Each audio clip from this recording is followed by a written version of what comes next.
James Starling here for the DeeJam YouTube channel after another matchday experience. Make sure you check out the highlights down in the description below before we spoil the result. Well, unless you are of course a Felixstowe fan, then maybe don't watch the result. Alex, where to even start with that one from your part? I mean, obviously the 4-0 defeat, the result was disappointing from a performance perspective. What can you really take from that? Performance-wise, hats off, better team won for me today. They were, you know, they were very more technically adept. You know, they've got a lot of experience in the team, some very good players, and they deserve to be up where they are in the league. So they were fourth. I haven't checked the table yet, so I don't know where they are at the moment. We're still quite a young team. You know, we're still building new things, and new players coming in, and we made quite a few changes today.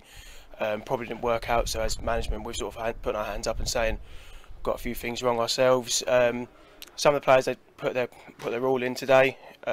We've just got to build it and learn from it. So this whole season for us is, you know, our first ever time at this level of football. We're forever learning, so to speak. So yeah, we've just got to try and build it, and hopefully the boys put a reaction in for following games coming up, because we've got a tough run in to come. So, but hats off to March. They played really well today, so you can't deny them anything like that. Definitely. Yeah. And you know, just in terms of before half time, you know, conceding literally a few moments before the half time whistle.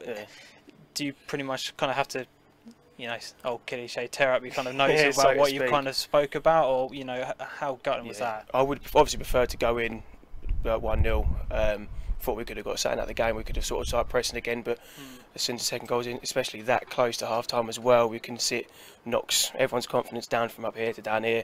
And yeah, I've always said though, being 2-0 up is a scary scoreline. It's, you know, if you get one goal back, then everything changes. But they come out all guns blazing, which we wanted to do. Got a goal straight away, had another one disallowed. So yeah, they did what we asked our boys to do, and they done it very well. So yeah, hats off to them. Hats off to them. Yeah, definitely. You know, I noticed obviously there's a couple of youngsters on the wings for you for your team today that played outstandingly well. Definitely. Is that kind of a positive that you guys can take, that although the result hasn't played out how you wanted to and the performance hasn't been quite up to standards, there are still some individuals that are still playing really well? 100%. I mean, at the end of the day, we are still a reserve team to our first at doing it well, like just very well in the Bostik League. So for us, in general, the more young players we get knocking on the door for them, overall is the main thing. It's the main object. So, you know, with us, the performances go hand in hand with results, as long as we get the results as well. But youngsters coming through is a massive thing for us, and you know, we've had no less than 6-7 under-18s in our squad each week. So even with the new experienced players coming in, we're still bringing a lot of the youngsters through. So that's the main thing. And you see the likes of Louis Donovan Perry, our left back, played for the first team 90 minutes 2-3 weeks ago. Evan Bolt's been up with him quite a few times. Rory Porter's with him today. Unfortunately, missed for us.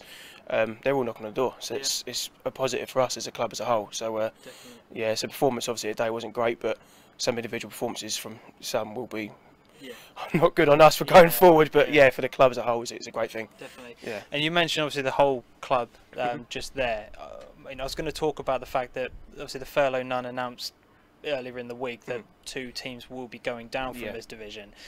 From your perspective and what kind of targets you guys have been set, especially since Luke has come in, has it just been a case of let's just try and develop as many people as we can into the first team, or have you guys been told you need to be staying in this division to try and keep what you've got competitive? Yeah, I think it's finding that balance right in the middle of that. We want to stay in the leagues, obviously with the firsts in the Bostik.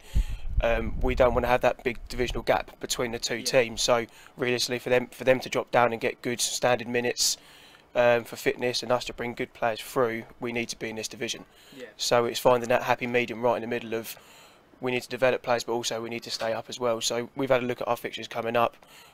We're sort of setting plans out. We sort of know what we want to be hitting points wise and wins and performances. So yeah, we sort of got our motion. Yeah, we've got to find that happy medium in the middle. Definitely. Yeah. And is that why you've been making some signings that you have been doing in recent weeks, especially obviously Remy coming over from Debenham? Is that just to get some experience in amongst the young lads as well, really? Yeah, definitely. I think that was one of the reasons we didn't have a good start to the season, was none of our players really played this level before. Didn't understand it as much.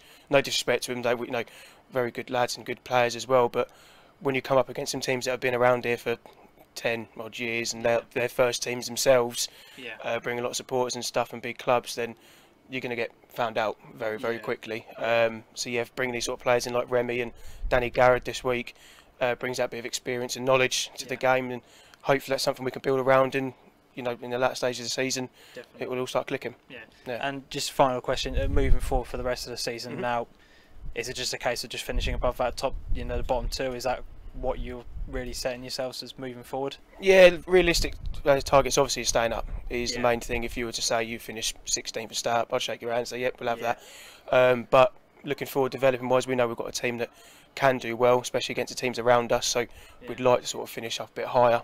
But if you took survival right now, I'd shake your hand. So yeah, we've got to stand division, develop as a club. So that's the main thing, main focus. Definitely. Well, I will shake your hand, Alex. Thank you very much for taking the time to talk to me. All. Make sure you guys hit the like button, leave a comment, and subscribe. And until we see each other next time, adios.